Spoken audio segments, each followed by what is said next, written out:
ako gusto lang ko nga mahatagan o tukma nga kasayuran ang mga dili katoliko bahin sa eksistensya o paglungtad aning katoliko sa ilang saysay sa laing religion. Ingon sila nga ang nagpasiugda gyud aning katoliko si Constantine, pero lahi man sa akong history nga na susi ko sa wa pa si Constantine makonvert sa Christianity, ang katoliko na ana kay may gimension man sa si Constantine sa iyang suwat nga Katolik. Busa wa pa si Constantine ana daing Katolik, pero para solid jud ang saysay Brother Sok sa mga katawhan nga mahibaw nga si wa pa si Constantine na ana daing Katolik. Ako lang request lang ko sa review ani sa Katoliko kung tinuod ba gyud ni nga si wa pa si Constantine na anang Katoliko. Salamat kay Brad John. Kini magong Catholic, Universal, International. Noon na siya. Kika na sa Grigo nga Catholicos, meaning universal or international. O yan, Ginoo, universal. Mabasa na to sa Isaiah 54:5, ang Diyos nagalukop sa tibuok kalibutan. Meaning God, His presence covers the whole world. Ang presensya sa Ginoo nagalungtad, nagalibot sa tibuok kalibutan. Isaiah 54:5. Kunya, kining sa Daniel 2:44-45, nagtagna si Daniel mga 800 or 700 years before Christ. Matod pa niya, matod pa ni Daniel, nga ang Ginoo yung Dios mo'y magtukod og gingharian dinhi sa yuta. Gingharian nga di malumpag, gingharian nga mapalayonon, gingharian nga di maagaw ang iyang kagahuman ngadto sa ubang nasod. Gingharian nga isgutan nga dinhi sa yuta tukuron. Sa San Mateo 21:41-43, ningon si Jesus nga ang gingharian sa Dios nga di dinhi akong lalinon dadon sa kanasod mamunga sa bunga niya. Meaning that is the church that was founded by Christ, the kingdom of God on earth. Kay mingon si Jesus, ikaw Pedro bato, o ibabaw ning bato, pagatukuron ko ang akong iglesia, nga ganghaan sa impierno o Hades, dili makadaog kaniya.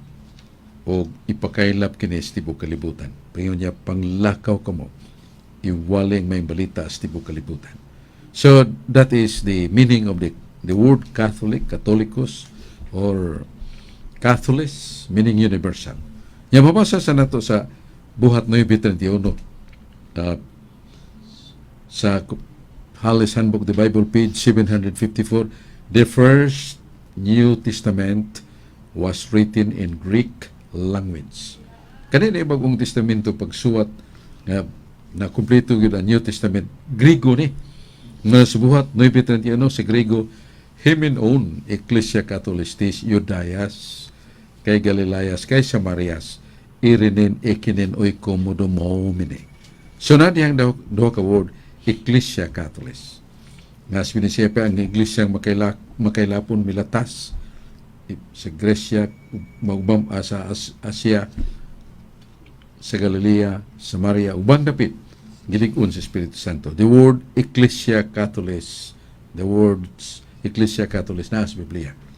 Huwag mo na gitukod ni Kristo nga ang mong iglesia para sa tibuok kalibutan. Sa San Marcos 11:17, ang akong balay, mo na iglesia, paganganda no galang sa tanang kanasuran. San Marcos 11:17, ang akong balay sa ito pa, iglesia, paganganda no galang sa tanang kanasuran. Muna, sakto ka, Brad John, kanang 321, tuig 321, muna pagmando ni Constantino, hangtod 325, o unahan pa. Kining, ang iyang inahan, si Santa Elena, mo'y nagmatuto niya, manhimo siyang Katolikos Constantino. Kunya, una kaayo ang iglesyang gitukod ni Kristo kay wapagas Constantino doon na may mga 34 ka Santo Papa.